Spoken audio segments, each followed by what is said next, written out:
En este capítulo nos acercamos al gran Charlie Chaplin y descubrimos a directores realistas que amenazaron a Hollywood.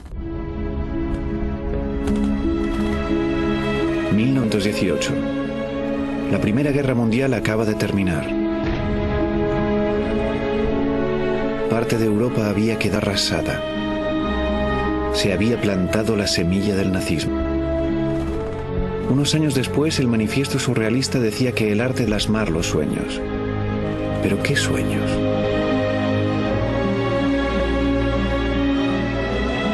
En las colinas de Los Ángeles nacía el mito de Hollywood. La ciudad empezaba a coger lustre. Jóvenes estrellas se vieron atraídas por la pompa de Hollywood, brillante y romántica, con su poder de escapismo y sus promesas de perfección. En este capítulo hablaremos de la consolidación de Hollywood, de cómo dio en una industria, una fábrica de la que se enamoraría el mundo entero. Sin embargo, como veremos, toda su fuerza y todo su poder desde dentro del sistema, muchos no se dieron cuenta de lo frágil y quebradizo que era. Antes del fin de los años 20, importantes directores intentaron pinchar la burbuja. La cine se multiplicó por 10 entre 1910 y 1920. Hollywood se convirtió en una industria. El dinero solía venir de los bancos de la costa este. En la costa oeste lo administraban jefes, en su mayoría judíos de clase obrera. Adolf Zukor, un comerciante de pieles venido de Hungría, fundó Famous, que luego sería Paramount. 4 hermanos polaco-canadienses montaron Warner Brothers.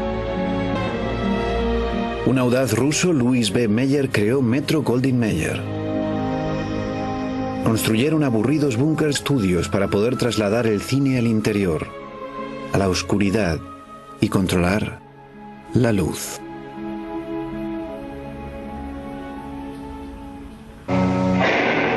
La de Ciudadano Kane muestra la maestría de Hollywood con la luz. Los focos hacen que la biblioteca parezca un sepulcro. Los documentos relucen. Hollywood creó un sistema de producción en cadena igual que en la planta de montaje del Ford. En el Japón de la época, los directores se encargaban de la producción. En Hollywood lo hacían los jefes de producción como Zukor, Mayer y Warner. Por debajo de ellos, los escritores ideaban historias. Los cazatalentos buscaban nuevas estrellas en cafeterías o revistas. Escenógrafos inventaban grandiosas construcciones.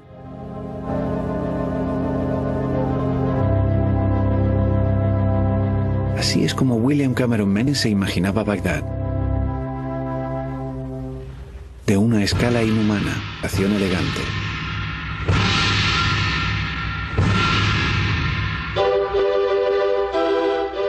Los diseñadores de vestuario eran creadores de estilo.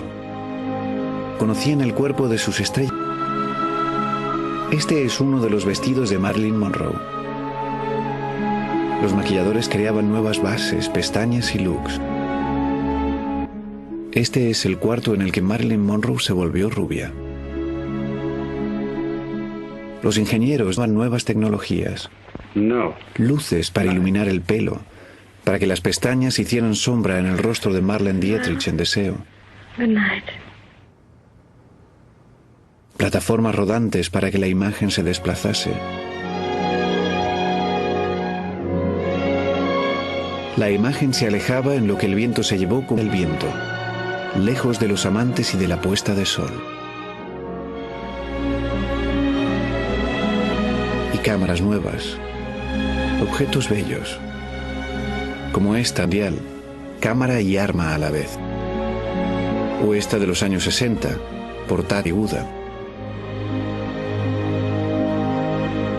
Los empresarios pensaron, ¿por qué no comprarlo y controlar dónde se estrenan las películas y cuándo?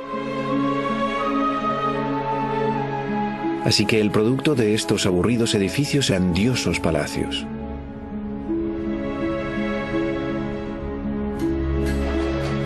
El único objetivo es estandarizar y controlar.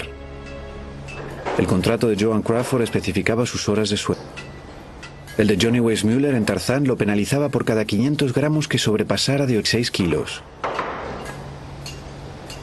El escritor Henry Miller decía que Hollywood era una dictadura en la que se silencia al artista.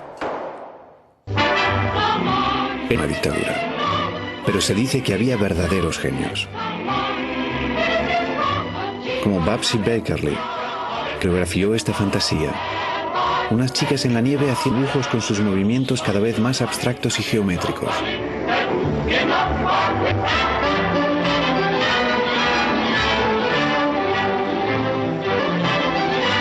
Stanley Donen, director de Cantando bajo la lluvia. De estudios, en mi opinión, no se metió en las películas. El sistema de estudios era el jardín donde trabajábamos. Yo estaba en Metro-Goldwyn-Mayer con gente de un talento increíble. Pienso a menudo. Era una compañía que reunía a la gente para hacer dinero, sencillamente. No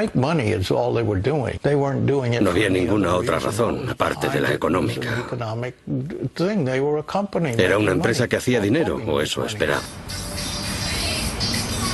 La industria era una burbuja, pero también un jardín, que era lo que Agnes de Mille había dicho ya una década antes. Y qué variedad de fes crecía allí.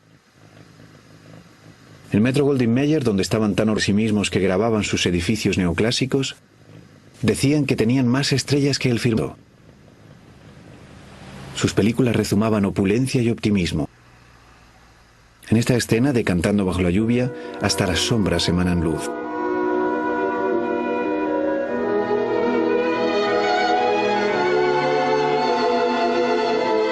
Warner Brothers era más de a pie. Sus estrellas eran ángeles de cara sucia. Como esta del halcón maltés, presentan a un héroe oprimido. Luces y sombras acentuadas. Trajes de gángster y escenas nocturnas. Datos, melodrama, periodismo cinematográfico. Esta escena de capricho imperial refleja el de Paramount. Burbujeante, achampañado, ostentoso en sus trajes, no romántico, sarcástico, enamorado de los velos y de Oriente.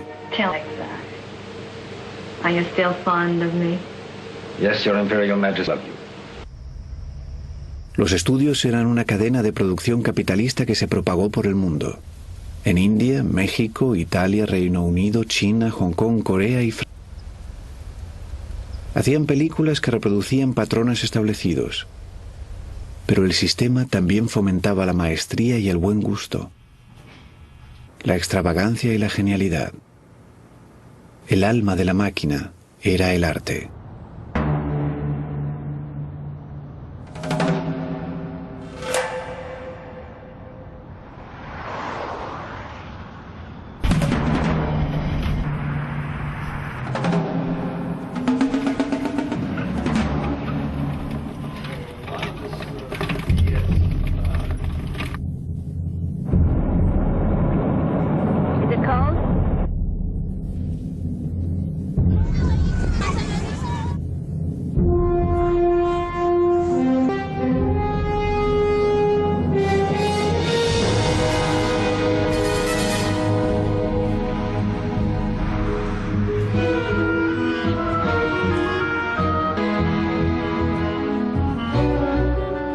A mediados de los años 20, los edificios aburridos creaban 700 películas al año. Como esta, El ladrón de Bagdad, podría representar a muchas otras. Declara su argumento enseguida. Un sabio afirma que la felicidad hay que ganársela. Un guiño al no. Pasamos a una escena de calle. Apenas se ve al hombre acostado a la altura de la cabeza de los mercaderes. El plano se acerca para mostrárnoslo. Lo reconocemos. Es una estrella. Douglas también es el productor. Duerme en medio de la acción sin saber que lo... Nos acercamos todavía más. Iluminación suave, poca profundidad de campo, maquillaje, cierta feminidad. Entonces roba a un hombre su cartera. Nuestro héroe durmiente es un ladrón. El transeúnte sale por la derecha y nota que le falta la cartera. Cortamos a Doug, que mira hacia la derecha. La cámara pasa la línea. Sabemos que está mirando a su víctima, sonriente. En solo 90 segundos la película ha revelado su argumento, romántico y americano. Nos ha presentado a una sociedad, después una escena, después un individuo. Nos sedujo con su estilo, con su poética iluminación. Su persona nos agradó. Un pillastre simpático, un ser humano como nosotros, con más glamour y emoción en su vida. El espacio queda muy claro. No hay duda sobre dónde estamos. Comienza la historia. El ladrón entra en un palacio y oye a la... Ve su cama de cuento de hadas. ¿Bajará a mirarla? ¿No? ¿No?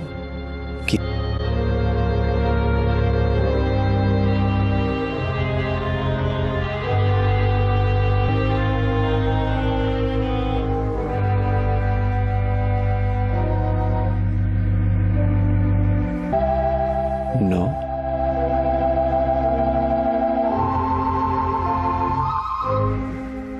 Sí. Nosotros también queremos verla.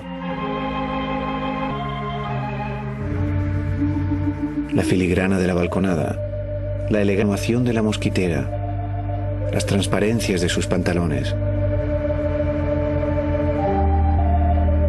Mira a través de la red y ve su sombra. La cine de Hollywood sabe crear expectativas. Alimenta el deseo de ver, el placer de ver. El ladrón se enamora y ese amor pone en marcha el resto de la trama. A esto de cine se le llama clásico, pero es puro romanticismo. Fue lo que llevó a Hollywood a la fama en los años 20. Es a lo que la gente se refiere cuando piensa en cine. Es el mainstream, la POM. El cine de Hollywood de los años 20 era entretenido y romántico, pero aquí buscamos innovación. ¿Eran innovadores? En los más populares de los años 20, la comedia sí lo era. 3 artistas, Buster Keaton, Charlie Chaplin y Harold Lloyd, los mejores directores cómicos de Estados Unidos. Antes de ellos, slapstick. Este gag en un tren era típico. Una risa fácil con un cubo de agua. Luego llegó Keaton, obsesionado con la cámara. En esta escena de The Cameraman muestra esa fascinación. Keaton se convirtió en el mayor cómico del momento.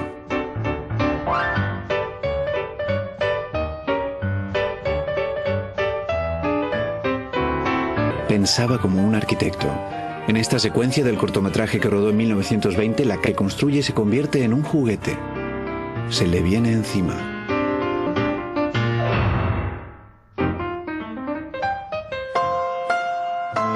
Ayudó a definir el cine mudo. Tenía un don. Ya lo habíamos visto con el montaje. Te cambia un espacio por otro. Y él bromeaba con eso. De pasear por la calle pasa a lo alto de un precipicio. Como muestra esta escena, también sabía que el cine era para mirar.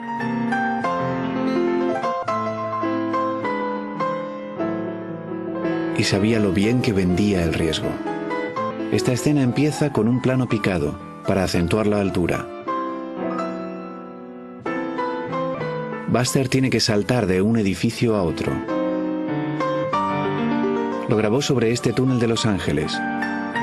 Parte alta de esta imagen de archivo. La posición de la cámara hace que parezca que está mucho más alto. Había una red debajo, fuera de plano. Y menos que Keaton no lo consiguió. Acabó bastante magullado. La genialidad de Keaton estaba mudiada, pero a veces era espontánea. Aquí ve llegar a un tren e improvisa un gag en el que parece que lo para y vuelve a ponerlo en marcha.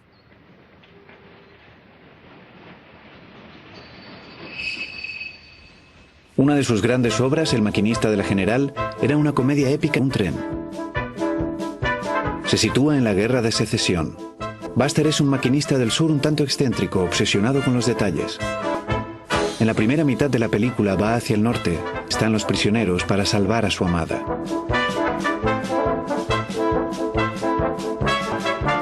Cada gag de la primera mitad se repite amplificado en la segunda en orden inverso.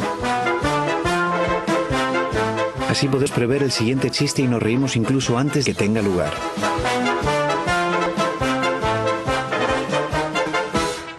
El clímax de la película contiene la escena más impresionante de una comedia hasta entonces, o quizás de cualquier género. El enemigo del norte avanza y Keaton prende fuego a un puente. Su tren lo cruza y la estructura cede. No hay truco. La locomotora y el puente eran de verdad. Los restos del tren permanecieron allí años. Esa escala tan sensacional era un elemento clave del cine mudo. La mano de obra era barata. Wall Street no se había derrumbado. La imaginación volaba extravagante y sin límite. Los estudios aún no tenían miedo del sueño de sus directores. Los sueños de Keaton superaban las ventas de taquilla. Acabó siendo despedido por Metro-Goldwyn-Mayer. Dio la bebida y se instaló en una caravana junto a su antiguo estudio.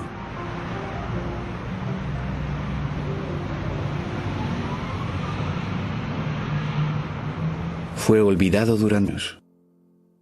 Pero como muestran estas raras imágenes de archivo, Keaton bromeó hasta el final. Este numerito del cigarrillo delata su ansia por actuar. En 1965, al de cine de Venecia, el público lo ovacionó en pie. Murió al año siguiente. Entre los directores a los que influyó Keaton está el palestino Elia Suleiman.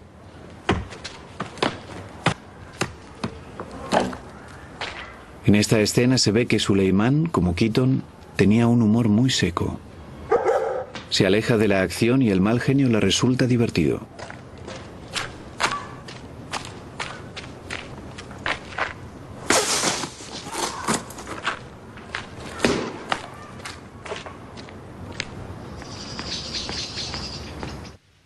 Keaton solo coincidió una vez con el otro gran cómico del cine mudo, Charlie Chaplin. En esta escena de Candilejas se ve que a Chaplin le interesa menos la cámara que a Keaton. Lo suyo era el movimiento corporal.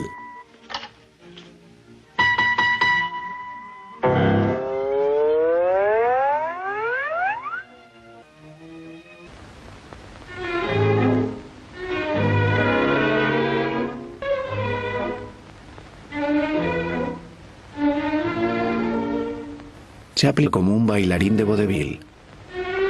Aquí ensaya un movimiento antes de rodarlo.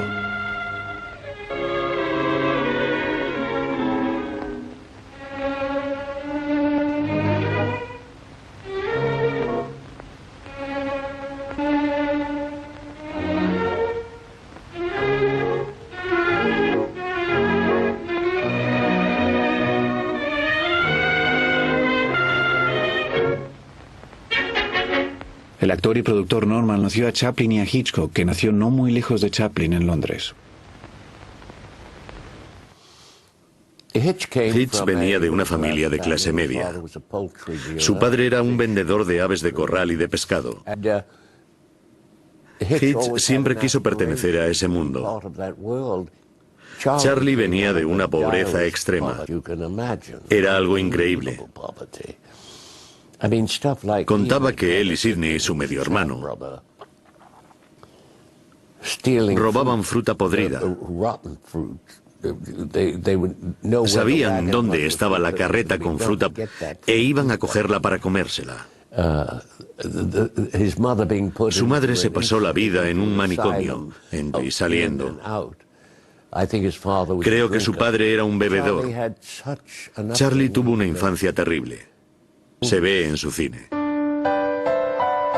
Sobre todo en su primera obra, El niño, que recreaba el ambiente de la infancia de Chaplin. Mañanas frías, mantas raídas, la vida en una Londres con un barreño colgado de la pared. Chaplin encarna una versión de su famoso personaje, un vagabundo sin un céntimo con aires de gentleman. Encuentra a un huérfano y lo acoge a su lado. El chico trabaja para su padre, para que él pueda arreglarlas. Se rodó en Estados Unidos, pero con ventanas y puertas inglesas.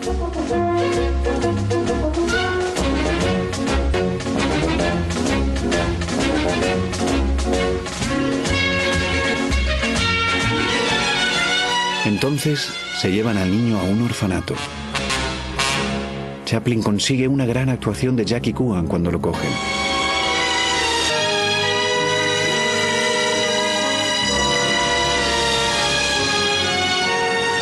La película un cine cómico lo acercó a la obra de Griffith. Mostró la empatía de Chaplin con los pobres. Fue un éxito mundial. Chaplin se convirtió en el Charles Dickens del cine.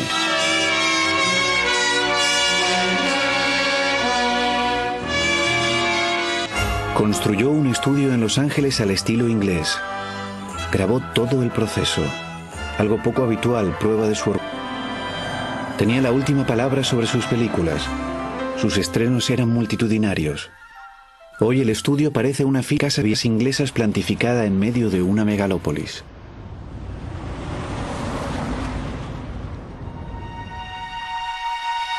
En una escena iluminada de luces de la ciudad que hizo 10 años después, se ve cómo funciona su mente. Está en la calle. Hay un palo atascado en un respiradero.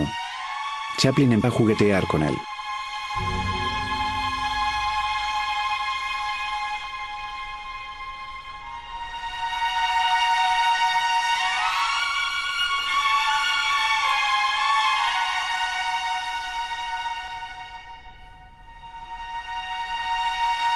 Los soviéticos creían que exista, pero podría haber sido seguidor de Jung.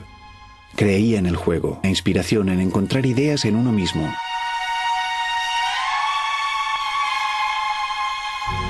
Es como si estuviera tamborileando sobre una mesa inconscientemente.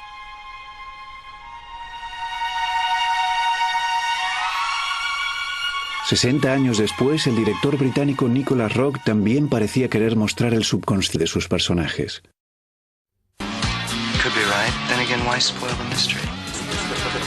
Se muestran serenos, pero sus manos en primer plano transmiten nerviosismo. La escena de Chaplin es un bello poema sobre soñar despierto por las esquinas.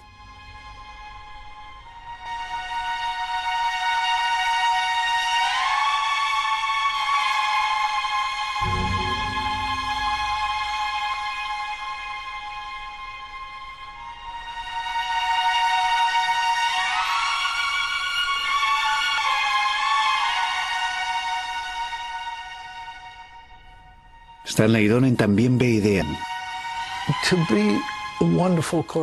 Una gran coreografía necesita una idea que empape toda la producción, el baile o lo que sea. Eso es lo más difícil de encontrar. Una gran idea que englobe todo el número musical. Un dictador dándole una patada al globo es una gran metáfora. Decía que Hitler hacía del mundo su juguete. La imagen es espectacular. Y eso es a lo que me refiero. Hay que encontrar una idea así. No sé cómo se le ocurrió, pero en principio una película en la que interpretaba a Hitler. Tenía que hacerlo pasar por un bufón, pero sin que pareciera el logro que realmente era. Tenía un dito.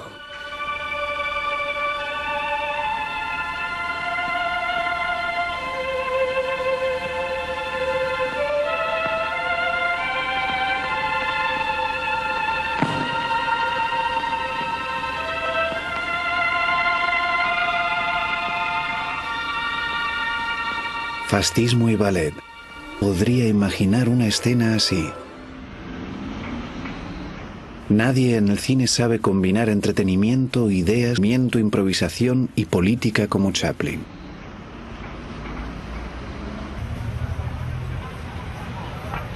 En Francia, en los años 40, Chaplin inspiró a Jacques Tati. Tati iba hacia adelante y el pantalón le quedaba corto. Chaplin se echaba hacia atrás y el pantalón le sobraba. En Italia, Totò triunfó con un bombín como el de Chaplin y sus maneras desgarbadas. En la enorme industria del cine indio, el famoso actor y director Raj Kapoor creó a uno de sus personajes basándose en el de Chaplin. Apado, valiente, saludando con el sombrero mientras roba a los ricos. En estos, el gran Billy Wilder veía a Chaplin como su maestro. Gloria Swanson lo encarna en El Credo de los Dioses.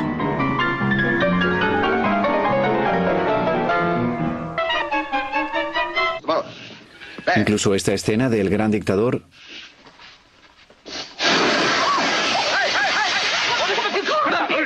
fue reinterpretada en esta escena de Con faldas y a lo loco de Wilder.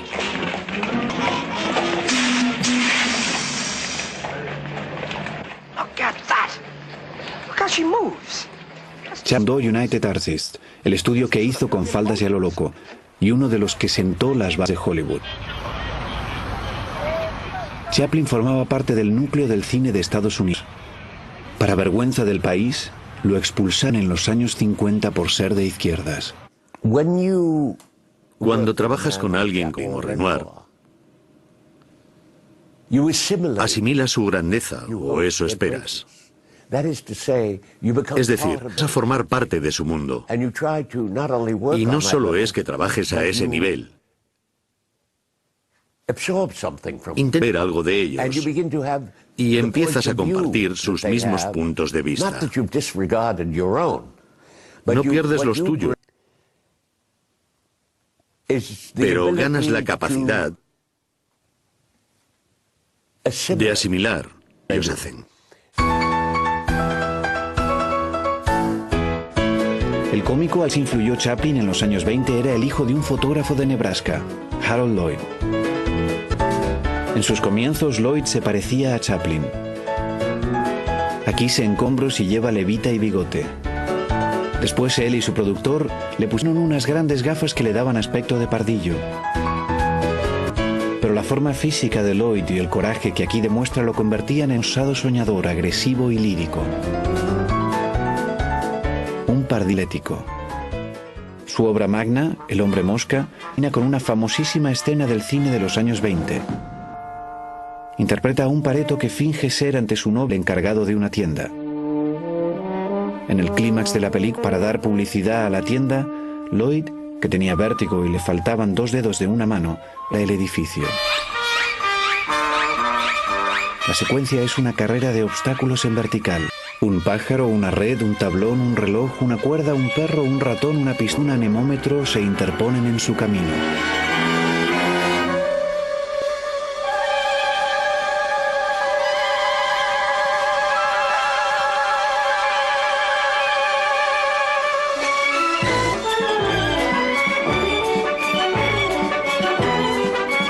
En lo alto del edificio, la acción alcanza apogeo y el balanceo lo arroja en los brazos de su amada.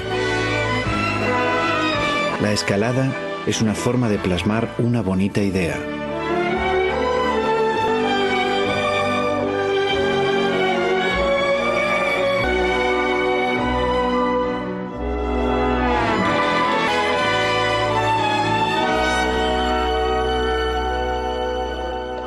Al otro lado del mundo, el gran director japonés Yasuhiro Ozu se dejaba influenciar por ese lado soñador.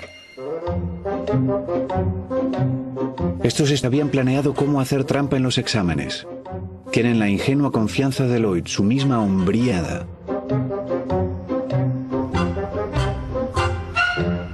Comedias son lo más entretenido e innovador que salió de Hollywood en los años 20. Con eso y el romance de obras como El ladrón de Bagdad, con su esplendor y sus efectos especiales, Hollywood se convirtió en una gran industria exportadora. Pero había algo en su trémula luz, quizá esa pompa de fantasía, que lo hacía vulnerable. Este sueño arquitectónico de Bagdad no es como el de verdad. Bagdad es así. Decirlo, pinchar la burbuja. La realidad destroza la fantasía. En los años 20 varios directores se habían dado cuenta. Querían mostrar esto. La vida sin disfraces ni adornos. No ficción. En 1901, un explorador estadounidense de origen irlandés, Robert Flaherty, hizo la película de no ficción más larga de la historia del cine, Nanook el Esquimal.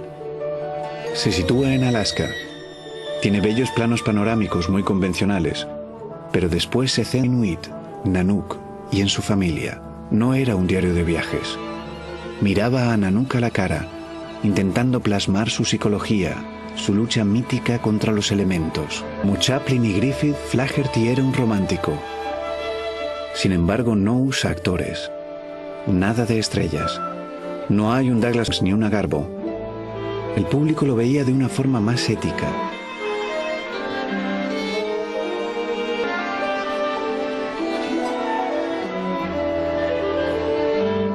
Tanto esta escena como otras estaban preparadas. Pero Nanook el Esquimal cosechó un éxito mundial. La gente vio a real, a un padre con su sentido del humor.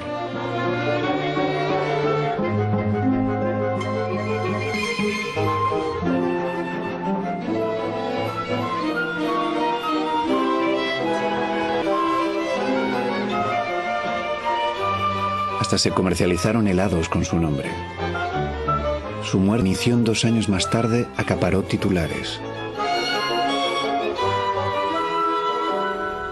Ahí nació el documental como forma de arte, como género viable. Se suele pensar en el documental como simple información, pero el cine de no ficción, de los más innovadores de la historia. La casa es negra de la iraní Farooq Farrokhzad usa bellos movimientos de cámara para convertir un hogar de osos en un poema cinematográfico.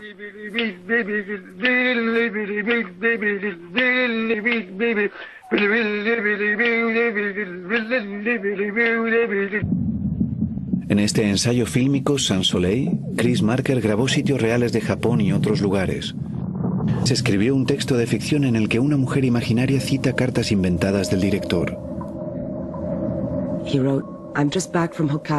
Escribió: acabo de volver de Hokkaido.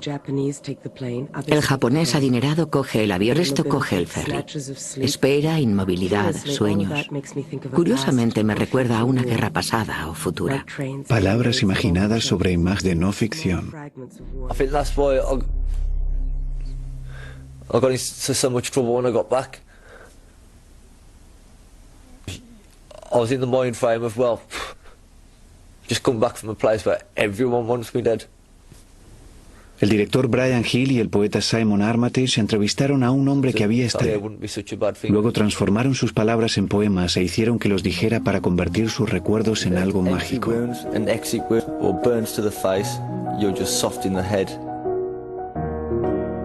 And the British Army isn't the place for a lying bastard or basket case.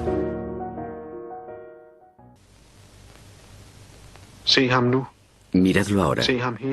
Miradlo todo el rato. En los 60, Jørgen Leth rodó el documental El ser humano perfecto.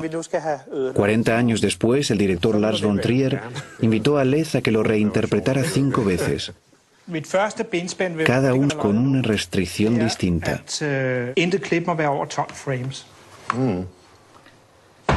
Condición número 1 más. Son hitos de la innovación en la historia del cine. En realidad, los directores de documentales desde Flaherty tan solo eran codirectores. La otra mitad del equipo la componían la misma.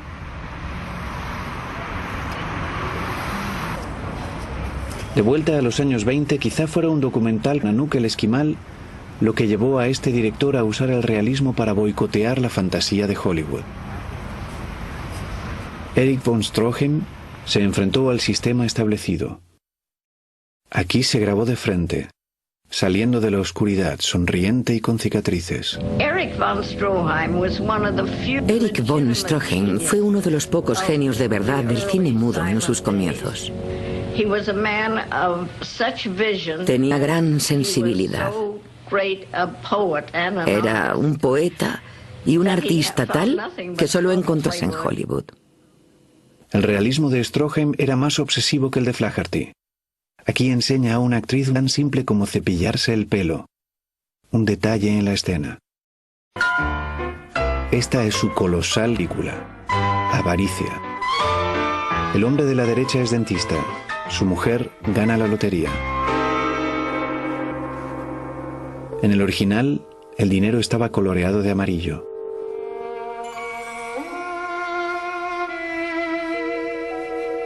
Su obsesión lleva al marido a beber, a perder su dinero y a pegar a su mujer.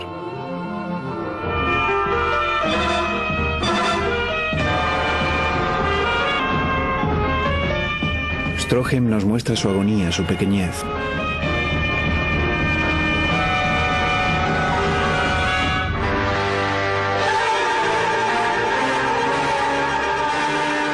El hombre acaba matando a su mujer. En su famoso clímax, rodado en Death Valley, un rival que le arruinó el negocio. Ahora el amarillo, el color del dinero, ha invadido todo el mundo de la historia.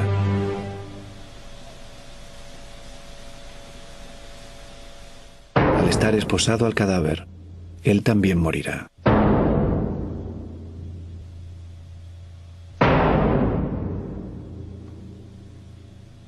La historia deja ver el desprecio de Stroheim hacia el Hollywood romántico y pomposo. Sus técnicas también.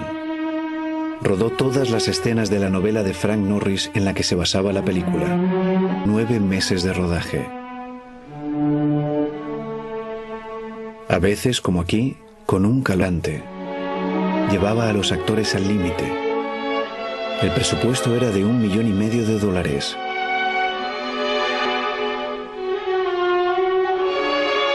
La película terminada tenía 7 horas. Stroheim era el Émile Zola del cine.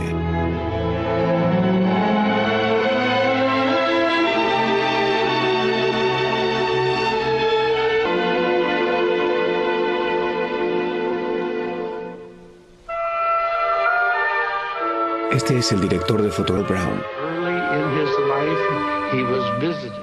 Muy temprano en su vida, padeció terribles humillaciones.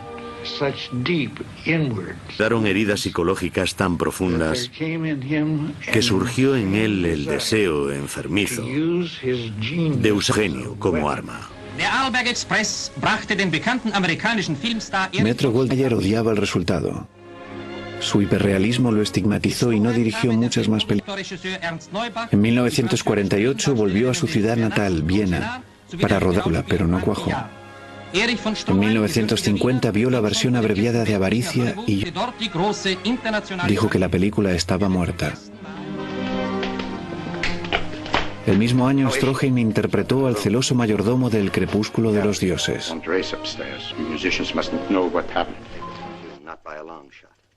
En esta famosa escena, la ficticia estrella de cine Norma Desmond contempla una de sus antiguas. El fragmento pertenece a una sublime y extravagante obra de los años 20, La Reina Kelly. Fue dirigida en su momento por el sublime y extravagante Erich von Stroheim. Por complejas razones, la peleó la luz del día.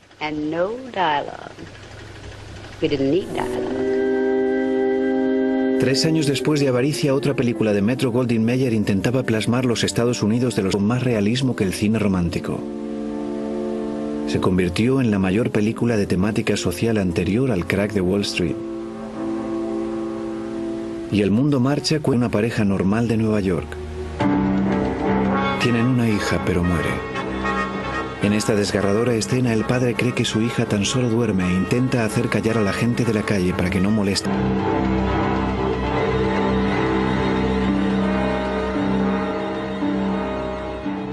El director Kim Vidor se reunió con James Joyce en París. Le encantaba la épica Intolerancia de Griffith. Era un extraño animal en Hollywood, un intelectual. En sus películas casi nunca había malos y solían escribir las mujeres. Vidor llevaba el realismo más allá de las normas hollywoodienses. Aquí graba a la protagonista de Y el mundo marcha en un plano estático, largo, sin trajes ni decorados pomposos, tan solo su creciente desesperación.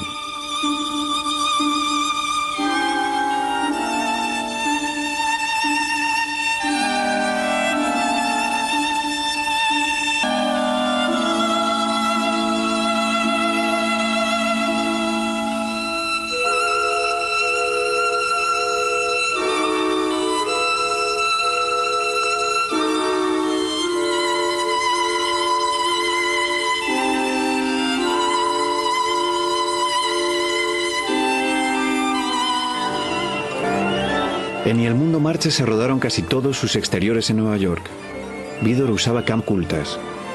Contrató a un actor desconocido, James Murray, y no a una estrella. Para mostrar el tamaño de la oficina donde trabajaba, ideó esta magnífica escena. Un plano aéreo encuentra a John entre escritorios idénticos. Billy Wilder lo repitió en el apartamento, una agridulce versión de la película de Vidor. Para Wilder, su hombre corriente fue Jack, que queda en el centro del plano. Orson Welles empleó la misma idea en el proceso, exagerándola al picar el plano y poner a gente baja, muñecos y mesas pequeñas al fondo para forzar perspectiva. A Metro Goldwyn Mayer no le gustaba que Y el mundo marcha se negase a idealizar la vida en Nueva York. Hicieron que Vidor rodara 7 finales distintos, cada cual con un grado de optimismo. Para un estudio dedicado al glamour y a los finales felices, que es lo que era entonces y durante muchos años, tener una película realista que se centraba en el matrimonio y en la vida media americana y un final feliz era algo inconcebible. Pero el estudio no sabía cómo hacer que la historia terminase bien. Hicimos 7 finales y la vimos 7 veces, una con su final. Al final se me ocurrió perderlo en la multitud otra vez y que la cámara se fuese alejando.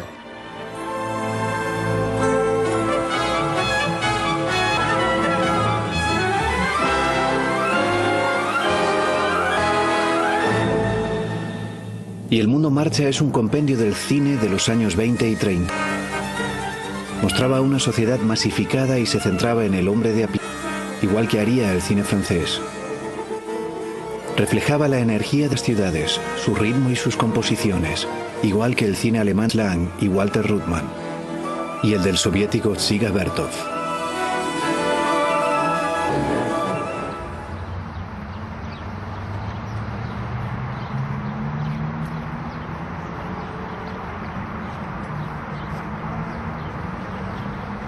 En la Unión Soviética de los años 20, esta perla del cine jugaba con la rebelde idea del realismo y la ciudad. Estamos en Marte. Todos son diagonales y trajes futuristas. Esta es la reina Aelita. Le enseñan la Tierra por primera vez, una ciudad.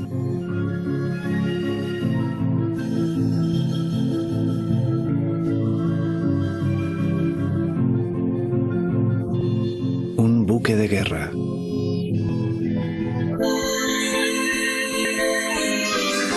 Entonces pasamos a un balcón de Moscú.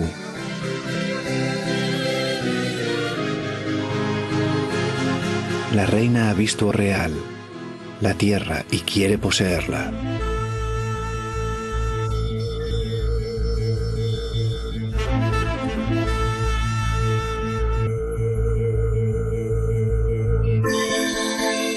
Pronto llegaremos al famoso tico de los años 20.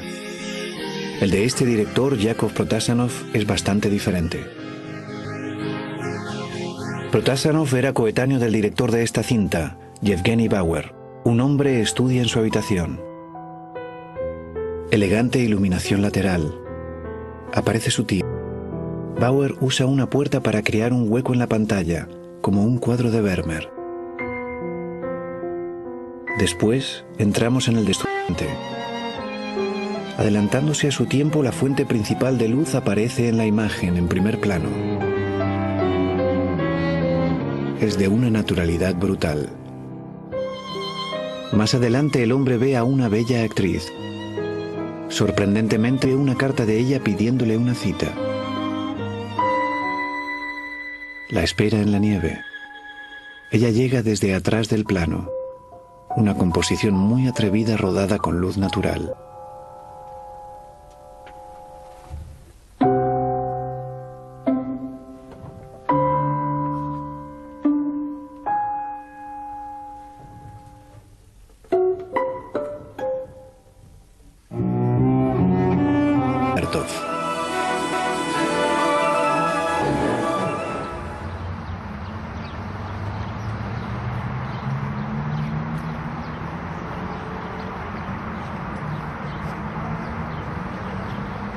En la Unión Soviética de los años 20, esta perla del cine jugaba con la rebelde idea del realismo y la ciudad.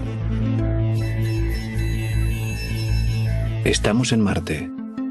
Todos son diagonales y trajes futuristas. Esta es la reina Aelita. Le enseñan la Tierra por primera vez, una ciudad.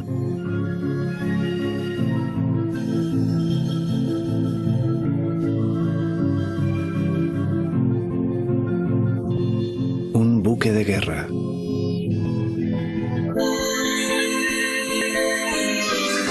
Entonces pasamos a un balcón de Moscú.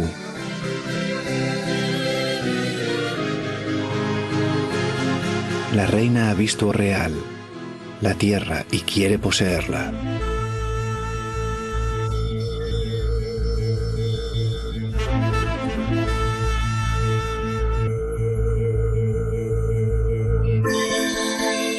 Pronto llegaremos al famoso tico de los años 20. El de este director, Yakov Protasanov, es bastante diferente. Protasanov era coetáneo del director de esta cinta, Yevgeny Bauer. Un hombre estudia en su habitación. Elegante iluminación lateral. Aparece su tío. Bauer usa una puerta para crear un hueco en la pantalla, como un cuadro de Vermeer. Después, entramos en el de estudiante. Adelantándose a su tiempo, la fuente principal de luz aparece en la imagen, en primer plano. Es de una naturalidad brutal. Más adelante el hombre ve a una bella actriz. Sorprendentemente ve una carta de ella pidiéndole una cita. La espera en la nieve. Ella llega desde atrás del plano. Una composición muy atrevida rodada con luz natural.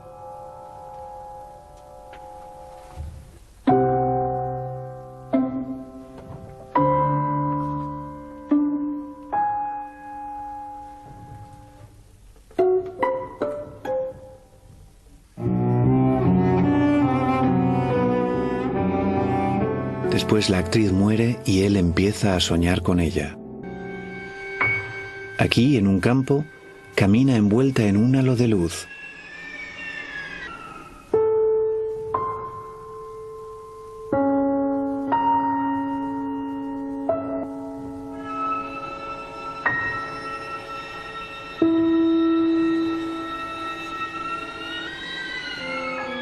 Al final de la película, en su lecho de muerte, cansado de lamentarse, su tía consuela. Después Bauer pasa del azul de la noche al blanco. El espíritu de la actriz aparece en la habitación. Él vuelve a agitarse. Su tía, que no puede ver a la actriz, se disgusta.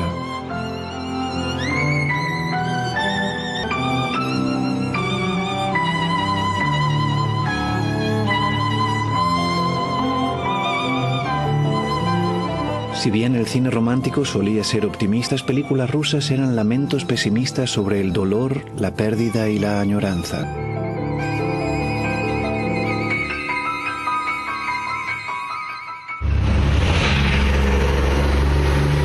Podríamos pensar que Nanook el Esquimal, Avariz y El Mundo Marcha, junto con el cine de Yevgeny Bauer, era la máxima expresión del realismo de su época. Pero no. Un grave director y de fantasía con un realismo tan profundo que parecía determinado a compensar la emotividad del cine convencional a base de sobriedad espiritual.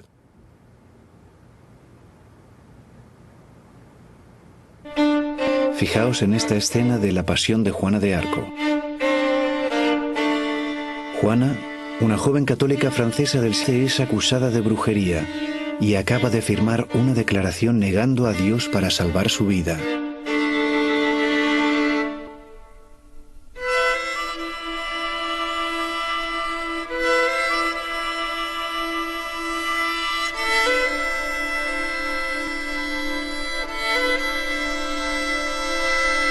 La actriz María Falconetti nunca había actuado ni lo volvería a hacer. Aparece siempre en primer plano. Apenas lleva maquillaje. Se ven sus pecas. Sus pestañas están cargadas de lágrimas. Le habían cortado el pelo justo antes de grabar la escena. se rodó en silencio. Había una atmósfera tal que algunos electricistas lloraron. Miración y el enfoque. No hay profundidad. El fondo está vacío. Ni decorado ni sombras. Pintaron las paredes de rosa para que no brillaran y no nos distrajeran de la cara de Falconetti. El escenógrafo, Herman Warm, había hecho las sombras del gabinete del Dr. Caligari. La película fue rodada en Francia por un danés, Carl Theodor Dreyer, que había crecido en una estricta familia protestante. El escenógrafo, Herman Warm, había hecho las sombras del gabinete del Dr. Caligari. La película fue rodada en Francia por un danés, Carl Theodor Dreyer, que había crecido en una estricta familia protestante. Falconetti y los demás actores hablan. Dreyer hizo que repitieran las palabras del juicio que había tenido lugar 500 años. Creyó que así le daría realismo a la escena.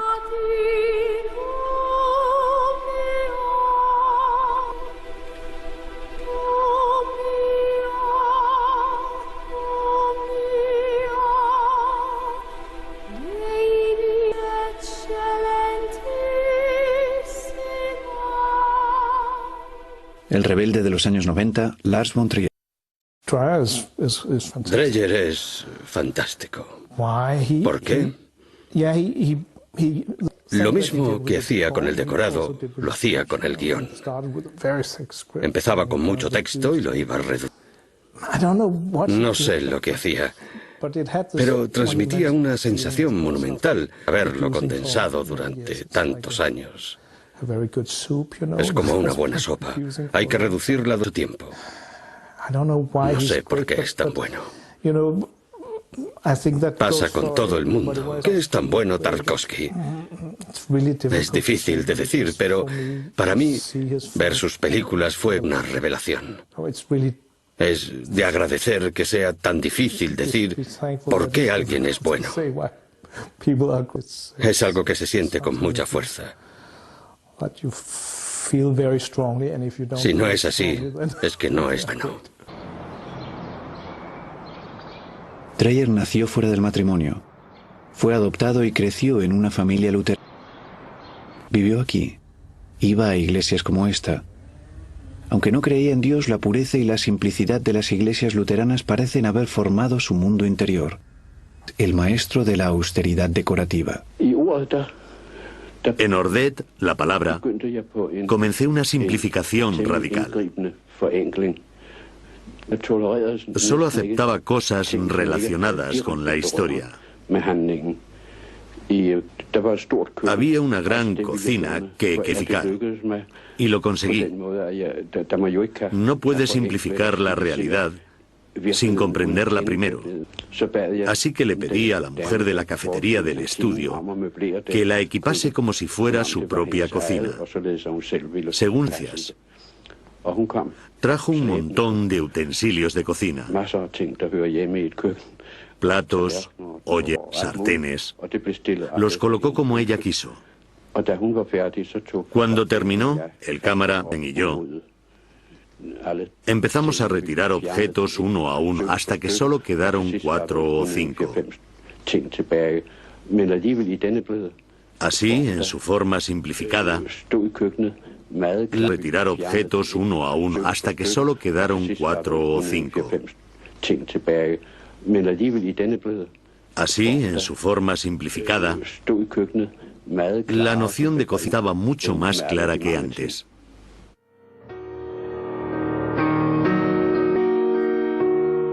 Ya en su primera obra, El presidente parece querer purificar las imágenes al estilo protestante.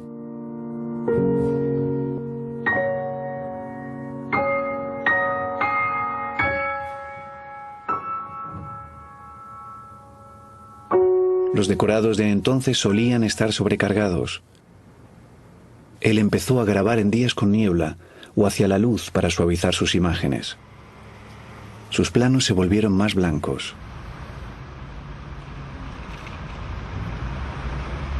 En su inolvidable obra Vampire, aparecen sombras sobre una pared blanca.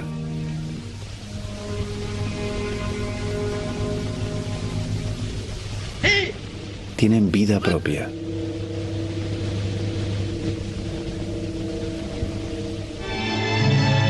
En su famoso final, el cómplice del vampiro muere ahogado en harina blanca. La blanca sobriedad de Dreyer era un elemento de rebeldía. El cine romántico de Hollywood era ornamental, rico en detalles, no blanco.